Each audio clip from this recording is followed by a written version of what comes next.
শেষ যুগে পৃথিবী অন্ধকারে ঢেকে যাবে। দাজ্জাল তার ভয়ঙ্কর ফিতনা নিয়ে আবির্ভূত হবে। সে নিজেকে আল্লাহ দাবি করবে, অলৌকিক ক্ষমতার ভান দেখাবে, মানুষকে বিভ্রান্ত করবে। বহু মানুষ তার ধোঁকায় পড়ে ঈমান হারাবে।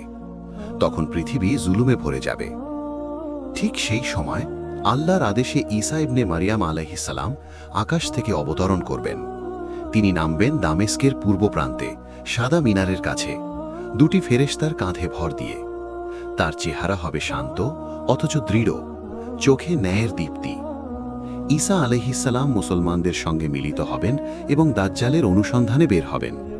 দাজ্জাল যখন তাকে দেখবে তখন সে গলে যেতে শুরু করবে, যেমন লবণ পানিতে গলে যায়। ভয় সে পালাতে চাইবে। অবশেষে ফিলিস্তিনের লুদ নামক স্থানে ঈসা আলাইহিস সালাম দাজ্জালকে ধরবেন এবং একটি বর্শা দিয়ে তাকে হত্যা করবেন। সঙ্গে সঙ্গে দাজ্জালের ফিতনার অবসান ঘটবে। পৃথিবীতে ন্যায় ও শান্তি প্রতিষ্ঠিত হবে। মানুষ আবার সত্যের পথে ফিরে আসবে। এটাই আল্লাহর প্রতিশ্রুতি। মিথ্যা চিরকাল টিকে না, সত্যই শেষ বিজয়ী।